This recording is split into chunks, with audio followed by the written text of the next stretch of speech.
ಎದ್ದಿ ನಾನು ನನ್ನ ಮಗ ಇಬ್ರು ಹೋಗ್ತಾ ಇದೀವಿ. ಎಲ್ಲಿಗೆ ಹೋಗ್ತಾ ಇದೀವಿ ಅನ್ಕೊಂಡಿದ್ರ? ಬೆಂಗಳೂರಿಗೆ. ತಿರ್ಗಾ ಅದೇ ಪಯಣ ಆ ಗಾಡಿ ಹತ್ರ. ನೋಡಿ, ಈ ಗಾಡಿಯಲ್ಲಿ 1 ತಿಂಗಳು ನಾನು ಕೆಲಸ ಮಾಡ್ಸಿದೀನಿ.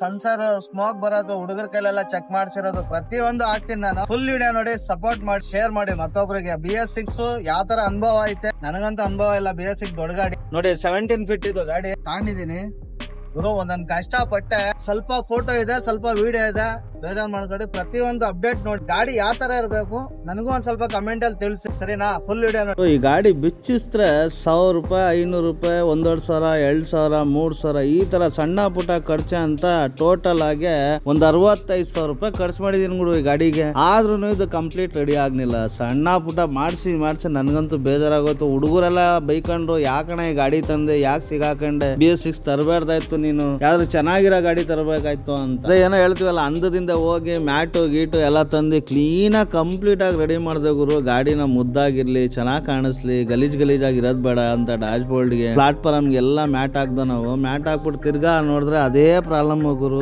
ವೀಲ್ ಅಲೈನ್ಮೆಂಟ್ ಇಂದ ಹಿಡ್ದು ಕಂಪ್ಲೀಟ್ ಆಗಿ ಕೆಲಸ ಮಾಡಿದ್ರೆ ನಮ್ಮ ಹುಡುಗ ತುಳಿತಾನೆ, ಹೋಗ್ತಾನೆ ಇಲ್ಲ ಗುರು. ಅವನಂತೂ ಕಾಮಿಡಿ ಮಾಡ್ಬಿಟ್ಟ ನನಗತ್ತ. ಅವ್ನ ಹತ್ತತ್ತು ತುಳ್ದು ಬಿಡ್ತಾನೆ, ಪೂರ್ತಿ 10 ಲೀಟರ್ ತುಳ್ದು ಇಕ್ಬಿಟ್ಟಾನೆ, ಹೋಗ್ತಾ ಇಲ್ಲ ಮುಂದೆಗಡೆ. ನಾನು ಏನಿಗಿದೆ ಈ ತರ ಸಮಸ್ಯೆ ಆಗೋಯ್ತಲ್ಲಪ್ಪ, ಇದು ಏನಪ್ಪ, ನಾವು ಗಾಡಿ ತಂದಿದ್ದು ಸರಿ ಇಲ್ವಾ, ಎಲ್ಲ ನಾವು ಹೋಗಿ ಎಲ್ಲಾದ್ರೂ ಯಾಮಾರ್ಬಿಟ್ವಾ ಅಂದ್ರೆ 21 ಮಾಡ್ಲು ಇದೇ ಪ್ರಾಬ್ಲಮ್ ಅಂತ ಎಲ್ಲ ನಮ್ಮ ಹುಡುಗರೆಲ್ಲ ಹೇಳಿದ್ರು. ನಿಮ್ಗೆ ಯಾರಿಗಾದ್ರೂ ಗೊತ್ತಿದ್ರೆ ಇದು ಈ ತರ ಏನ್ ಪ್ರಾಬ್ಲಮ್, ಇದು ಏನಕ್ಕೆ ಈ ತರ ಆಗ್ತಾ ಐತೆ 21 ಮಾಡ್ಲ ಗಾಡಿ ಅಂತ ಒಂದ್ ಸ್ವಲ್ಪ ಕಂಪ್ಲೀಟ್ ಆಗಿ ತಿಳಿಸಿ. ಆಮೇಲೆ ತಗೊಂಡೋಗಿ ನಾನು ಬೆಂಗಳೂರಿಗೆ ತಗೊಂಡೋದೆ ಗಾಡಿನ. ಬೇಡ, ಇಲ್ಲಿ ಅಲ್ಲೇ ರೆಡಿ ಮಾಡ್ಕೊಳ್ಳಿ ಅವರು. ಏನಕ್ಕೆ ಸುಮ್ನೆ, ಏನ್ ಗುರು ಹೋಯ್ತಾ ಇದ್ರೆ ಒಳ್ಳೆ ಈ ಚಿಕ್ಕ ಬುಕ್ಕು ಟ್ರೈನ್ ಬರುತ್ತಲ್ಲ, ಆ ಟ್ರೈನ್ ಊದ್ರ ನೋಡಿ ಹೆಂಗಿದೆ. ಕಂಪ್ಲೀಟ್ ಆಗಿ ಬರೋ ಊದ್ರಾನೇ ಗುರು ರೋಡ್ ತುಂಬಾ. ನಾನು ಯಾವ್ದೋ ಟ್ರೈನ್ ತಗೊಂಡ್ಬಿಟ್ಟಿದ್ದೀನಿ ಅನ್ಸ್ಬಿಡ್ತು ನೋಡಿ. ಆ ಊದ್ರಕ್ಕೂ ಅದಕ್ಕೂ ನೋಡಕ್ ಆಗ್ತಾ ಇಲ್ಲ. ಆಮೇಲೆ ತಗೊಂಡೋಗಿ ಬೆಂಗಳೂರಲ್ಲಿ ಬಿಟ್ಟಿದ ತಕ್ಷಣ ಇವರು ದೊಡ್ಡ ಮನುಷ್ಯರು ಪಕ್ಕದಲ್ಲಿ ನಿಂತ್ಕೊಂಡಾರಲ್ಲ, ಅವರೇ ಭಾಷಣ ಮಾಡ್ತಾ ಇರೋದು. ಏನಾದ್ರೂ ಅಲ್ಲಿ ನಾನು ಇದ್ದೀನಿ, ನೀನು ಹೋಗು ಲೋಡ್ಗೆ ಅಂತ. ನಾನು ಇದ್ದೀನಿ ಅಂತ ಹೇಳಿದ್ರು. ಆಮೇಲೆ ಇವ್ರು ಫೋನೇ ರಿಸೀವ್ ಮಾಡಲಿಲ್ಲ. ನಾನು ಆಮೇಲೆ ಹೈವೇಗೆ ಬಂದಿದ ತಕ್ಷಣ ಫೋನ್ ಬಂತು, ಲೋಡಿಗೆ ಬರ್ಬೇಕಪ್ಪ, ಸ್ಪಾಟ್ ಹೇಳ್ತೀನಿ ಅಂತ ಹೇಳಿದ್ರು. ಆಮೇಲೆ ಪೆಟ್ರೋಲ್ ಬಂಕ್ ಹತ್ರ ಬಂದು ಯೋಚನೆ ಮಾಡ್ಕೊಂಡು ಕುಂತಿದೆ, ಏನ್ ಮಾಡ್ಬೇಕು ಇವಾಗ, ಯಾವ ತರ ಬ್ಯಾಟ್ರಿ ಚಾರ್ಜ್ ಆಗುತ್ತಾ, ಇಲ್ಲ ಬೇರೆ ಏನಾದ್ರು ಪ್ರಾಬ್ಲಮ್ ಆಯ್ತಾ ಅಂತ ಇಷ್ಟೆಲ್ಲ ಯೋಚನೆ ಮಾಡ್ದೆ ಗುರು. ಆಮೇಲೆ ಅವ್ರೇನಂದ್ರು, ಬೆಳಿಗ್ಗೆನಪ್ಪ ಲೋಡ್ ಆಗೋದು, ಇವಾಗ ಲೋಡ್ ಆಗಲ್ಲ ಅಂತ ಹೇಳ್ಬಿಟ್ರು. ಸರಿ ಆಯ್ತಣ್ಣ ಅಂತ ಹೇಳ್ಬಿಟ್ಟು ಅಲ್ಲೇ ಬಂಕಲ್ಲೇ ಮಲಿಕೊಂಡ್ಬಿಟ್ಟಿದ್ದೆ. ಮಲಿಕೊಂಡು ಎದ್ದು ನೋಡ್ತೀನಿ ಗುರು, ಮುಂದೆ ಸೆಟ್ಲಕ್ಕಾಗೆಲ್ಲ ಆಡ್ತಾ ಇದ್ರು. ಸೊಳ್ಳೆ ಬತ್ತಿ ಹಚ್ಚಿದೆ, ಸಿಕ್ಕಾಬಿಟ್ಟು ಸೊಳ್ಳೆ ಗುರು. ಇದು ಈ ಏರಿಯಾದಲ್ಲೂ ಅಯ್ಯಪ್ಪ, ಯಾವ್ದೋ ಗೋಡನು ಗುರು. ಇದು ಏನ ಗೋಡನು ಅಂತ ಇದೀನ, ಸೊಳ್ಳೆ ಫ್ಯಾಕ್ಟ್ರಿ ಗುರು. ಇದು ದೊಡ್ಡ ಸೊಳ್ಳೆ ಫ್ಯಾಕ್ಟ್ರಿ. ಅದ್ರ ಮುಂದೆಗಡೆ ಇನ್ನೊಂದು ಲೋಡಿಗೆ ಬಂತು ಗಾಡಿ. ಇದು ನೋಡಿ 30, 19, ಇದು 10 ಅಡಿ ಉದ್ದ, 10 ಅಡಿ ಅಗಲ ಅಂತ ಇದೆ. ಪುಣ್ಯಾತ್ಮ ಅದು ಹೆಂಗ್ ಓಡಿಸೋದು ಈ ಗಾಡಿನ. ಊರಗಳ ಐತೆ ಗುರು. ನಾನು ಹೆಂಗ ಓಡಿಸ್ದೆ ಅಂದ್ರೆ ಬರೀ 3 ತಿಂಗಳ ಗಾಡಿ ಅಂತ. ಆದ್ರೆ ಈ ಗಾಡಿಗೆ ಒಂದು ಪಾಪ ನಡಿಬಾರ್ದು ಘಟನೆ ನಡೆದೋಯ್ತು. ಈತ ನೋಡಿದ ಲಾಸ್ಟ್ ಇದನ್ನ. ಆಮೇಲೆ ಮಧ್ಯದಲ್ಲೇ ಗಾಡಿ ಏನೋ ಸಣ್ಣದೊಂದು ಸಮಸ್ಯೆ ಆಗಿ ಟೋಟಲ್ ಆಗಿ ಅದು 0 ಆಯ್ತು ಈ ಗಾಡಿ. ಅದ್ರ ಫೋಟೋ ಇಲ್ಲ ನನಗೆ, ನ್ಯೂಸ್ ಮಾತ್ರ ಬಂತು ಈ ತರ ಆಗೈತೆ ಅಂತ. ಆಮೇಲೆ ನಾನು ಲೋಡ್ ಮಾಡ್ಕೊಂಡು, ಅದ್ರ ನ್ಯೂಸ್ ಮಾತ್ರ ಐತೆ, ಅದನ್ನ ಮುಂದೆ ವಿಡಿಯೋದಲ್ಲಿ ಹೇಳ್ತೀನಿ ನಿಮ್ಗೆ. ಆಮೇಲೆ ಲೋಡ್ ಎಲ್ಲ ಮಾಡ್ಕೊಂಡೆ ನಾನು ಅಲ್ಲಿಂದ. ಲೋಡು ಸಣ್ಣದೇ ಚಿಕ್ಕದದು ಐಟಮ್ ಎಲ್ಲ. ಆ ಐಟಮ್ ಬರ್ತಾ ಇದೆ. ಇವ್ರು ಡಾನ್ ತರ ನಿಂತಾರಲ್ಲ, ಇವರೇ ಅವರು ಜಾಕಿ. ಅದಕ್ಕೆ ಅಲ್ಲಿಂದ ನನಗೆ ತಿರ್ಗಾ 30 ಕಿಲೋಮೀಟರ್ ನಾನು ಹೋಗ್ಬೇಕಾಯ್ತು. ಲೊಕೇಶನ್ ಎಲ್ಲ ಹಾಕೊಂಡೆ, ಅಲ್ಲಿಂದ ಇನ್ನೊಂದ್ ಕಡೆ ಲೋಡ್ ಮಾಡ್ಬೇಕಾಯ್ತು. ಇದು ನೋಡಿ ಇದೇ ಐಟಮ್ ಏನೇ. ಈ ಐಟಮ್ ಎಲ್ಲ ತುಂಬ್ಕೊಂಡು ನಾನು ಬರೋಕ್ಕೆ ಸುಮಾರು ಒಂದು 6:30, 7 ಗಂಟೆ ಆಗೋಯ್ತು ಗುರು. ಅವರು ನನಗೆ ಫೋನ್ ಮಾಡಿದ್ರು, ಇನ್ನೊಂದ್ ಗಾಡಿ ಅದೇ ಬನ್ನಿ ಹಾಕೊಂಡು ನಿಂತಿದ್ರಲ್ಲ ಅವರು. ಎಲ್ಲಣ್ಣ ಇದ್ಯಾ ನೀನು ಅಂದ್ರು. ಅಣ್ಣ ಇನ್ನ ಲೋಡ್ ಮಾಡ್ತಾ ಇದ್ದೀನಿ, ಬರ್ತೀನಿ, ನೀನ್ ಲೋಡ್ ಮಾಡ್ಕೊಂಡು ನನಗೆ ಹೊಸಕೋಟೆ ಹೈವೇಗೆ ಬಂದು ನನಗೆ ಕಾಲ್ ಮಾಡು ಅಂತ ಅವ್ರು ಹೇಳಿದ್ರು ನನಗೆ. ನಾನು ಹೇಳಿದೆ ಸರಿ ಆಯ್ತಣ್ಣ, ನಾನು ಲೋಡ್ ಮಾಡ್ಕೊಂಡಿದ್ದ ತಕ್ಷಣ ನಿನಗೆ ಫೋನ್ ಹಾಕ್ತೀನಿ ಅಂತ ಹೇಳ್ಬಿಟ್ಟು ನಾನು ಲೋಡ್ ಎಲ್ಲ ಮುಗೀತು. ಡೋರ್ ಗಿರೆಲ್ಲ ಹಾಕೊಂಡೆ ಗುರು. ಡೋರ್ ಹಾಕೊಂಡು ಯೋಚನೆ ಮಾಡಿದೆ, ನನಗೆಲ್ಲೂ ಪ್ರಾಬ್ಲಮ್ ಆಗ್ದಲ್ಲ ನಾನು ಒರಿಸ್ಸಾ ತಕ ಕ್ಲೀನಾಗಿ ಹೋಗ್ಬೇಕಪ್ಪ ಅಂತ. ಯಾಕಂದ್ರೆ ಯಾವಾಗಲೂ ಹೋಗಿಲ್ಲ ಒರಿಸ್ಸಾ, ನಾನು ಫಸ್ಟ್ ಟೈಮ್ ಹೋಯ್ತಾ ಇರೋದು. ಇದು ಬೇರೆ ಸಣ್ಣ ಪುಟ್ಟ ಪ್ರಾಬ್ಲಮ್ ಬೇರೆ ಇತ್ತು ಈ ಗಾಡಿ. ಇದೊಂದು ಭಯ ನನಗೊಂದು ತುಂಬಾ ಇತ್ತು. ಆಮೇಲೆ ಅಲ್ಲಿ ಗಾಡಿ ಸ್ಟಾರ್ಟ್ ಆಗಲಿ ಅಂತ ಹೇಳಿ ಸ್ಟಾರ್ಟ್ ಮಾಡ್ಕೊಂಡು ಬಂದೆ ಗುರು. ಬಂದು ನಾನು ಹೊಸಕೋಟೆ ಹೈವೇ ಬಿಟ್ಟು ಕರೆಕ್ಟಾಗಿ ಒಂದು 180 ಕಿಲೋಮೀಟರ್ ಬಂದಿದೆ. ನಾನು ಅಲ್ಲಿ ಬಂದು ಈ ಪೆಟ್ರೋಲ್ ಬಂಕ್ ಹತ್ರ ಕೂತ್ಕೊಂಡು, ನಾನು ಯಾಕಂದ್ರೆ ಡೀಸೆಲ್ ಕಾಸಿಲ್ಲ, ಇನ್ನ ಪೇಮೆಂಟ್ ಹಾಕಿಲ್ಲ. ಇದೇ ಬಂಕಲ್ಲಿ ಬಂದು ಆಲ್ಟ್ ಆಗ್ಬಿಟ್ಟೆ ನಾನು. ಇವ್ರಿಗೆ ಫೋನ್ ಹಾಕ್ದೆ, ಇನ್ನೂ ಹಾಕ್ತೀನಪ್ಪ ನೀನು ವೆಯ್ಟ್ ಮಾಡು ಅಲ್ಲೇ ಬಂಕಲ್ಲೇ ಅಂತ ಹೇಳಿದ್ರು. ಅಲ್ಲಿಂದ ನಾನು ಫುಲ್ ಟ್ಯಾಂಕ್ ಡೀಸೆಲ್ ಹಾಕಿಸ್ಕೊಂಡೆ ಬಂಕಲ್ಲಿ. ಕರೆಕ್ಟಾಗಿ 200 ಲೀಟರ್ ಹಿಡಿತು ಗುರು ಡೀಸೆಲ್. ಇದು ನನಗೆ ಗೊತ್ತಿಲ್ಲ, ಇದು 200 ಲೀಟರ್ ಡೀಸೆಲ್ ಹಿಡಿಸ್ತೈತಾ ಅನ್ನೋದೇ ನನಗೆ ಕನ್ಫ್ಯೂಸ್ ಅಲ್ಲಿ ಇದೀನಿ ನಾನು. ನಿಮ್ಗೆ ಯಾರಾದ್ರೂ ಗೊತ್ತಿರೋ ಕಮೆಂಟ್ ಅಲ್ಲಿ ತಿಳಿಸಿ, ಇದು 200 ಲೀಟರ್ ಹಿಡಿಸ್ತೈತಾ ಅಂತ. 17 ಅಡಿ 2080 ಅದು ಮಾಡ್ಲು ಗಾಡಿ, ಅದು ನಂಬರ್ ಅದು 21 ಮಾಡ್ಲು ನೋಡಿ. ಫುಲ್ ಟ್ಯಾಂಕ್ ಡೀಸೆಲ್ ಎಲ್ಲ ಮಾಡಿಸ್ಕೊಂಡೆ, ನಾನು ಡೀಸೆಲ್ ಎಲ್ಲ ಮಾಡಿಸ್ಕೊಂಡಿದ್ದ ತಕ್ಷಣ ನಾನು ಅವ್ರಿಗೆ ಪೇಮೆಂಟ್ ಹಾಕಿ 18,269 ರೂಪಾಯಿ 65 ಪೈಸೆ ಆಯ್ತು ನೋಡಿ ಡೀಸೆಲ್. ಅದನ್ನ ಹಾಕಿಸ್ಕೊಂಡು ನಾನು ಇನ್ನೇನು ಹೊಲ್ಡನ ಅನ್ನೋ ಅಷ್ಟೊತ್ತಿಗೆ ಇಲ್ಲಿ ಬಂಕಲ್ಲಿ ಒಂದು ಘಟನೆ ನಡೀತು ನೋಡಿ. ಈತನಿಗೆ 1,000 ರೂಪಾಯಿ ಚಿಲ್ಲರೆ ಕೊಡಪ್ಪ ಅಂದಿದ್ಕೆ ಹಾಕೋ ನಾನು ಕೊಡ್ತೀನಿ ಅನ್ನೋದು ಅಹಂಕಾರದಲ್ಲಿ ಮಾತಾಡ್ದೆ. ನನಗೆ ಯಾಕೋ ಇಷ್ಟ ಆಗ್ಲಿಲ್ಲ. ಅದನ್ನ ಬೈದ್ಬಿಟ್ಟು ನಾನು ಸೀದಾ ಗಾಡಿ ಎತ್ಕೊಂಡೆ, ನಿನ್ ಬಂಗಕ್ಕೆ ಬರಬಾರ್ದು ಅಂತ ಹೇಳ್ಕೊಂಡೆ ನಾನು ಸೀದಾ ಮುಂದೆ ಬಂದ್ರೆ ನಿದ್ದೆ ಜಾಸ್ತಿ ಆಗ್ಬಿಡ್ತು ಗುರು. ಅಲ್ಲೇ ಮಲಿಕೌಟಲ್ಲಿ ಆಂಧ್ರದಲ್ಲಿ ಮಲಿಕೊಂಡಿದ್ದ ತಕ್ಷಣ ಬೆಳಗ್ಗೆ ಎದ್ದು ಹೊಡಿತೀನಿ ಗುರು. ಸಿಕ್ಕಾಬಿಟ್ಟೆ ಬಿಸಿಲು. ನಿಮ್ಗೂ ಅಂತೂ ಗೊತ್ತು, ನಿಮ್ಗೆ ಯಾವ ಟೈಮಲ್ಲಿ 4ನೇ ತಿಂಗಳಲ್ಲಿ ಎಷ್ಟು ಬಿಸಿಲು ಐತೆ ಅಂತ ಹೇಳಿ. ಅಲ್ಲಿಂದ ಓಂಗಲ್ ಬಿಟ್ಟು ಮುಂದೆಗಡೆ ವಿಜಯವಾಡ ಹೋಗೋ ತಗೊಂಡು ಅದು ಬಿಸಿಲು ಗುರು ಭಯಂಕರ. ಅಂದ್ರೆ ನೋಡಿ ಸುಟ್ಟೋಗ್ಬಿಡ್ತಾ ಇದ್ದ ನನಗೆ. ಸೆಕೆ ತಾಂಡೋಗಿಲ್ಲ, ಬಟ್ಟೆ ಬೇರೆ ತಾಂಡೋಗಿರ್ಲಿಲ್ಲ. ಒಂದೇ ಜೊತೆ ಬಟ್ಟೆಲಿ ನಾನು ಆ ಊರಿಗೆ ಹೋಗಿ ಸೇರೋ ಅಷ್ಟೊತ್ತಿಗೆ ಇನ್ನ ಪೂರ್ತಿ ವಿಡಿಯೋ ನೋಡಿ ನಿಮ್ಗೆ ಕಂಪ್ಲೀಟ್ ಆಗಿ ಇದೇನ್ 12 ನಿಮಿಷ ವಿಡಿಯೋ ಇದೆಯೋ ಇದು ಕಂಪ್ಲೀಟ್ ಆಗಿ ನೋಡಿ. ಇದೇ ನೋಡಿ ವಿಜಯವಾಡಕ್ಕೆ ಬಂದೆ ನಾನು. ವಿಜಯವಾಡಕ್ಕೆ ಬಂದಿದ ತಕ್ಷಣ ಇಲ್ಲಿಂದ ನಾನು ಹೈವೇ ಬಿಟ್ಟು ಹೋಗೋ ಟೈಮಲ್ಲಿ ಮುಂದೆಗಡೆ ಒಂದು ಊರ್ ಸಿಗುತ್ತೆ ಗುರು, ಸಿಂಗಲ್ ರೋಡ್. ಅಲ್ಲಿಂದ ಹೋದ್ರೆ ಒರಿಸ್ಸಾಗ ಹೋದ್ರೆ ಇದು ವಿಜಯವಾಡದ ಮೇಲೆ ವೈಜಾಗ್ ಮೇಲೆ ಹೋದ್ರೆ 100 ಕಿಲೋಮೀಟರ್ ಜಾಸ್ತಿ ಆಗುತ್ತೆ ನೋಡಿ. ಈ ರೋಡ್ ಮೇಲೆ ಹೋದ್ರೆ 100 ಕಿಲೋಮೀಟರ್ ಡಿಫ್ರೆನ್ಸ್ ಐತೆ ಗುರು.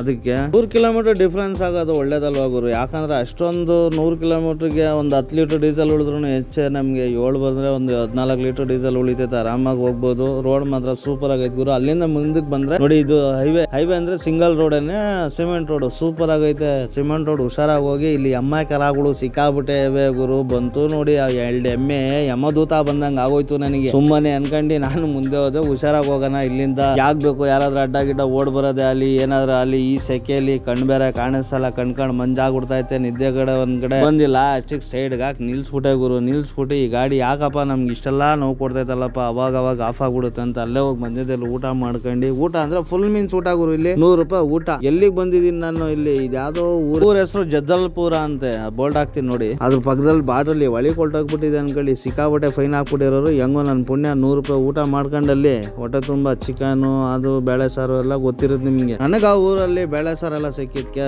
ತುಂಬಾ ಖುಷಿ ಆಯ್ತು ಗುರು. ಹೊಟ್ಟೆ ತುಂಬ ಊಟ ಎಲ್ಲ ಮಾಡ್ಕೊಂಡಲ್ಲಿ ಊಟ ಮಾಡ್ಕೊಂಡು ನಮ್ಮ TP ಆಗ್ತಾರಲ್ಲ ನನ್ನ ಫ್ರೆಂಡ್ ಅವ್ರಿಗೆ ಬೋಲ್ಡ್ ಹಾಕ್ದೆ. ಸರ್ ಅದ್ರ ಒಳಗಿಲಿ ಹೊರಟೋಗ್ಬಿಟ್ಟಿರ ಆಮೇಲೆ ಫೈನ್ ಹಾಕ್ಬಿಡ್ತಾರೆ ಅಂತ ಹೇಳ್ಬಿಟ್ರು. ಯಾಕೆ ಸರ್ ಅಂದ್ರೆ ಛತ್ತೀಸ್ಗಢಗೆ ಹೋಗೋದು ಹಂಗೇನೆ ಅಂತ ಹೇಳಿ ರಿಟರ್ನ್ ಹೋಗಿ ಅಲ್ಲಿ ಸುತ್ಕೊಂಡು 20 ಕಿಲೋಮೀಟರ್ ಹೋದ್ರೆ ಒರಿಸ್ಸಾ ಬಾರ್ಡರ್ ಸಿಗುತ್ತೆ ಅಂತ ಹೇಳಿದ್ರು. ಅಲ್ಲಿಂದ ನಾನು ಏನ್ ಮಾಡಿದೆ, ಊಟ ಗೀಟ ಮಾಡ್ಕೊಂಡು ಬಂದು ಗಾಡಿ ತಣ್ಣಗಾಗಿತ್ತು ಸ್ಟಾರ್ಟ್ ಮಾಡ್ಕೊಂಡು ನಾನು ಒರಿಸ್ಸಾ ಬಾರ್ಡರ್ಗೆ ಹೋಗ್ತಾ ಇದ್ದೆ. ಬಾರ್ಡರ್ಗೆ ಹೋಗ್ಬೇಕಾದ್ರೆ ಗುರು ಒಬ್ಬ ಪುಣ್ಯಾತ್ಮ ಸಿಗ್ದ ಗುರು. ಮುಂದೆ ಬರ್ತಾನೆ ವಿಡಿಯೋದಲ್ಲಿ ನೋಡಿ ನೀವೇನೆ. ನಾನು ಬಿಡಪ್ಪ ಕ್ಲೀನ್ ಆಗಿ ಅವನ ಕರ್ಕೊಂಡು ಹೋಗೋಣ ಅಂದ್ರೆ ಫುಲ್ ಚೀತ ಆಗ್ಬಿಟ್ಟೇನೆ ಗುರು. ಇವನು ಕಾಯಿ ಕಟ್ಲಾಯಿಸು ಕಾಯಿ ಕಡ್ಲೆಪುರಿ ಅಂತ ಅವನ ಭಾಷೆಯಲ್ಲಿ ಮಾತಾಡ್ತಾನೆ, ಒರಿಸ್ಸಾ ಭಾಷೆಯಲ್ಲಿ. ನನಗೇನು ಅರ್ಥ ಆಯ್ತಲ್ಲ. ನಾನು ಅಲ್ಲಿಗೆ ಹೋಗ್ತಾ ಇದ್ದೀನಿ ನಡಿ ಅಂದ. ಘಾಟ್ ಸೆಕ್ಷನ್, ಸಿಂಗಲ್ ರೋಡ್, ಮಣ್ ರೋಡ್ ಬೇರೆ. ನಾನು ಎಲ್ಗಾರು ಕರ್ಕೊಂಡು ಹೋಯ್ತಾನ ಅವನು. ಕುಡ್ಕ ಬೇರೆ, ಎಲ್ಲಾರು ಬಿಟ್ಬಿಡ್ತಾನೆ. ಆದ್ರೆ ಕುಡ್ದೋರು ಸತ್ಯ ಹೇಳ್ತಾರೆ ಅಂತ ಗೊತ್ತಿತ್ತು. ಆದ್ರೂ ಗುರು ಅವ್ನು ಅಷ್ಟು ಕುಡ್ದಿದ್ರು ಕರೆಕ್ಟಾಗಿ ನನಗೆ ಬಾರ್ಡರ್ ಒಳಗೆ ಕರ್ಕೊಂಡು ಹೋದ. ಖುಷಿ ಆಯ್ತು ನನಗೆ. ಅಲ್ಲೇ ನೈಟ್ ಆಲ್ಟ್ ಆಗಿದೆ. ಆಮೇಲೆ ಘಾಟ್ ಸೆಕ್ಷನ್ ಅಲ್ಲಿ ಹೋಗ್ಬೇಕಾದ್ರೆ ಹತ್ಲ ಇತ್ತ ಪುರೇ ಮರಗಳು ಸೂಪರ್ ಆಗಿತ್ತು ಗುರು. ನೋಡ್ಕೊಂಡು ಮುಂಜಾನೆ ಅದೆಲ್ಲ ಸೂರ್ಯನ ಕಿರಣಗಳೆಲ್ಲ ಮೈ ಮೇಲೆ ಬಿದ್ರೆ ಒಂಥರ ಆನಂದ ಅಲ್ವಾ ಗುರು. ಬೆಳಗ್ಗೆ ನಾವು ಹೋಗ್ತಾ ಇದ್ರೆ ಆತ ಕಾಡೊಳಗೆ ಒಂದ್ ಯಾವ್ದೋ ಒಂದು ಸ್ವರ್ಗನೇ ನಮ್ ಕೈಯಲ್ಲಿ ಐತೆ. ನಂಗೆ ಸ್ವರ್ಗ ಆಗಿದ್ಮೇಲೆ ಇಲ್ಲಿ ದಾರಿಲೆಲ್ಲ ನರಕ ಅನ್ಭವಿಸಿದ್ದು, ಅದು ಸ್ವರ್ಗ ಸಿಕ್ತು. ಆಮೇಲೆ ಬರೋ ದಾರಿಗಳಲ್ಲೆಲ್ಲ ನೋಡ್ಕೊಂಡು ಒಳ್ಳೊಳ್ಳೆ ಪ್ಲೇಸ್ಗಳೆಲ್ಲ ಚೆನ್ನಾಗಿದ್ದು. ಇದೆಲ್ಲ ಒರಿಸ್ಸಾ ನೀವು ಹೋಗ್ಬೇಕಾದ್ರೆ ನೋಡಿರ್ತೀರ ಇದೆಲ್ಲ ನೀವು ಚಾಲಕರೆಲ್ಲ. ನಾನು ಇದನ್ನೆಲ್ಲ ನೋಡ್ಕೊಂಡು ವಿಡಿಯೋ ಗಿಡ ಮಾಡ್ಕೊಂಡು ತಂಪಾದ ಗಾಳಿ ಅಂತ ಸ್ಪಾಡ್ಗೆ ಹೋದೆ ಗುರು. ಸ್ಪಾಡ್ಗೆ ಹೋಗಿದ ತಕ್ಷಣ ಅವರು ಜಲ್ದಿ ಖಾಲಿ ಮಾಡ್ಕೊಳ್ಳೋಣ ಅಂತ ಹೇಳಿ ಅವರೇ ಹೇಳಿದ್ರು ರೂಮ್ ಇದಣ್ಣ ಬನ್ನಿ ಅಲ್ಲಿ ಫ್ರೆಶ್ ಆಗ್ಬಿಡಿ ನಿಮ್ಮನ್ನ ನೋಡಕ್ ಆಗ್ತಲ್ಲ ಅಂತ. ಅಲ್ಲೇ ಹೇಳಿ ಜೊತೆ ಬಟ್ಟೆ ತಗೊಂಡು ಕ್ಲೀನಾಗಿ ಸ್ನಾನ ಮಾಡ್ಕೊಂಡು ಎಷ್ಟು ಕರಗಿದ್ನೋ ಗುರು ಅಷ್ಟೇ ಬೆಳಗಾಗೋದೆ ಗುರು. ನಾನು ಒರಿಸ್ಸಾದಲ್ಲಿ ಹೋಗಿದ ತಕ್ಷಣ. ಆಮೇಲೆ ಮೀನ್ ಊಟ ಅಲ್ಲಿ ಫುಲ್ ಮೀನ್ ಊಟ ಅಂದ್ರೆ ಎಂತ ಊಟ ಅಂತ ಗುರು. ಅಲ್ಲೂ 120 ರೂಪಾಯಿ. ಆದ್ರೆ ಒಂದ್ ಸ್ವಲ್ಪ ಅಲ್ಲಿ ಕ್ಲೀನ್ ಇಲ್ಲ, ಕ್ಲೀನ್ನೆಸ್ ಚೆನ್ನಾಗಿಲ್ಲ. ಊಟಕ್ಕೆ ದುರಂಕಾರ ಪಡಲ್ಲ, ಊಟ ಹೆಂಗಿದ್ರು ನಾವು ತಿಂತೀವಿ. ಆದ್ರೆ ಕ್ಲೀನ್ನೆಸ್ ಇಲ್ಲ ಗುರು ಅಲ್ಲಿ. ಹುಷಾರು. ಒರಿಸ್ಸಾದಲ್ಲೆಲ್ಲ ಹೋದಾಗ ಒಳ್ಳೆ ಹೋಟ್ಲಲ್ಲಿ ಊಟ ಮಾಡಿ ನೋಡ್ತೀನಿ. ನಮ್ಮ ಅಜ್ಜಿನೇ ಮುಂದೆ ಬಂದಂಗ ಆಗ್ಬಿಡ್ತಲ್ಲ ಗುರು. ಈ ಅಜ್ಜಿ ಅಷ್ಟು ಚೆನ್ನಾಗಿ ಮಾತಾಡಿಸ್ತು. ಎಲ್ಲ ಇವ್ರ ಮೊಮ್ಮಗ ಅನ್ಕೊಂತು ಏನೋ ನನ್ನನ್ನ ಚೆನ್ನಾಗಿ ಮಾತಾಡಿಸ್ತು. ಅಲ್ಲಿಂದ ಒರಿಸ್ಸಾಯಿಂದ ಏನಪ್ಪ ಮಾಡೋದು ಅಂದ್ರೆ ಆಮೇಲೆ ನನ್ನ ಫ್ರೆಂಡ್ ಬಾಡಿಗೆ ಐತೆ ಹೋಗು ಅಂತ ಹೇಳಿದ ತಕ್ಷಣ ಕಳಿಸ್ತಾ. ಇದು ಯಾವ್ದೋ ದೊಡ್ಡದು ಕೆರೆ ಗುರು. ಕೆರೆನೋ ಬೀಚೋ ಗೊತ್ತಿಲ್ಲ. ಇಲ್ಲಿಂದ ಕರೆಕ್ಟ್ ಆಗಿ 3 ಕಿಲೋಮೀಟರ್ 1.5 ಕಿಲೋಮೀಟರ್ ಐತೆ ಅದು ಬ್ರಿಡ್ಜ್. ಚೆನ್ನಾಗೈತೆ. ಇಲ್ಲಿಂದ ಈ ಬ್ರಿಡ್ಜ್ ಮೇಲೆ ಹೋದ್ರೆ ಫ್ರಂಟ್ ಅಲ್ಲಿ ಒಂದು ಚೆಕ್ ಪೋಸ್ಟ್ ಐತೆ ಗುರು. ಚೆಕ್ ಪೋಸ್ಟ್ ಹೆಂಗೆ ಅಂದ್ರೆ 120 ರೂಪಾಯಿ ಅದಕ್ಕೆ ಡ್ರಮ್ಗಳು ಇಕ್ಕಿರೋದಕ್ಕೆ ಆ ಚೆಕ್ ಪೋಸ್ಟ್ ಅಂತ ನೋಡಿ ಇಲ್ಲಿ. ಅದು ಪೂರ್ತಿ ಅದೇನೋದು CG ಏನೋ ಬರುತ್ತೆ ಅಲ್ಲಿ, ಇಲ್ಲ GC ಏನೋ ಬರುತ್ತೆ ಅದು ರಿಜಿಸ್ಟ್ರೇಷನ್ ಅಲ್ಲಿಗೆ. ಆ ಊರ ಹೆಸರು ನನ್ಗೆ ಗೊತ್ತಿಲ್ಲ. ಅಲ್ವಾದ್ರೆ ಮುಂದೆ ಹೋಗಿದ ತಕ್ಷಣ ತಾಳಪ್ಪ ಪೊಲೀಸರು ಸೈಡ್ಗೆ ಹಾಕು ಗಾಡಿನ 6 ವೀಲ್ ನಿಂದು ಬಿಡಲ್ಲ ನಾವು, ನೋ ಎಂಟ್ರಿ ಐತೆ ಅಂದ್ರು. ಇದ್ಯಾ ಊರು ಸ್ವಾಮಿ, ಇರೋದೇ ಬೆಂಕಿ ಬಿಟ್ನ ತರ ಊರು ಐತೆ, ಅದಕ್ಕೆ ನೋ ಎಂಟ್ರಿ ಹಾಕಿದ್ರ ಅಂತ ಅವ್ರಿಗೆ ಕೇಳೋದಕ್ಕೆ 9 ಗಂಟೆ ತಗ ಬಿಡಲ್ಲ ಅಂದ್ರು. ಸೈಡಲ್ಲಿ ಹಾಕೊಂಡು ಅಲ್ಲೇ ಕೂತ್ಕೊಬಿಟ್ಟಾನ. ಬೆಳಗ್ಗೆ ಎದ್ದಿದ ತಕ್ಷಣ ಇದ್ರೊಳಗೆ ಕಳಿಸಿದ್ರು ಈ ಕಂಪ್ನಿ ಒಳಗೆ. ಇದ್ರೊಳಗೆ ಹೋಗಪ್ಪ ಲೋಡ್ ಮಾಡ್ತಾರೆ ಅಂತ. ಏನು ಲೋಡ್ ಅಂತ ಹೇಳಿದ್ರೆ ಮನೆ ಸಾಮಾನುಗಳು. ಏನು ಟೆನೇಜನ್ ಇರಲಿಲ್ಲ. ಪೂರ್ತಿ ಅಲ್ಲಿ ಪ್ಯಾಕ್ ಆಗತ್ತಾಗ ನೀನು ಕೆಳಗೆ ಕುಂತಿರಪ್ಪ ನಾವೆಲ್ಲ ಪ್ಯಾಕ್ ಮಾಡ್ಬಿಟ್ಟು ಕರಿತೀವಿ ಅಂತ ಹೇಳಿದ್ರು. ನಾನು ಪುಷ್ಪ ಸ್ಟೈಲಲ್ಲಿ ಕುಂತಿದ್ದೆ ಗಿಡದ ಮಧ್ಯೆ ಗಾಡಿ ಮೇಲೆ ಕೈಯಲ್ಲಿ ಆಡಿಸ್ಕೊಂಡು ನಿಮ್ಗೆ ಒಂದು ಲೈಕ್ ಮಾಡ್ಕೊಂಡು ಗಾಡಿನ ಕ್ಲೀನಾಗಿ ನೋಡ್ಕೊಂಡು ಜಲ್ದಿ ಲೋಡ್ ಆದರೆ ಇಲ್ಲಿಂದ ನಾನು ಹೋಗ್ಬೇಕಾಗಿರೋದು ಬಿಜಾಪುರ ಅನ್ಲೋಡ್ ಅಂತ ಇದು ಪ್ಯಾಕ್ ಎಲ್ಲ ಮಾಡ್ತಾ ಇದ್ರು. ನಾನು ಆ ಪ್ಯಾಕಿಂಗ್ ನೋಡ್ಬಿಟ್ಟು ಶೇಕ್ ಆಗ್ಬಿಟ್ಟು ಇವರು ಇಷ್ಟು ಅಮೌಂಟ್ ಖರ್ಚು ಮಾಡೋರೇನಪ್ಪ ಅಂತ ಹೇಳಿ ಮೇಲ್ಗಡೆ ಲಿಫ್ಟ್ ಇತ್ತು, ಮೇಲೆ ಕೆಳಗಡೆ ಓಡಾಡ್ತಾ ಇದ್ದೆ ಗುರು, ತಣ್ಣಗಿತ್ತು ಸೆಕೆಗೆ. ಆ ಲಿಫ್ಟ್ ಅಲ್ಲಿ ಒಂದೇನೆ AC ಬರ್ತಾ ಇರೋದು, ಇನ್ ಬಿಸಿಲು ಆಚೆಗಡೆ ಹೋದ್ರೆ ಸುಟ್ಟು ಹೋಗ್ಬಿಡ್ತೈತೆ ಗುರು.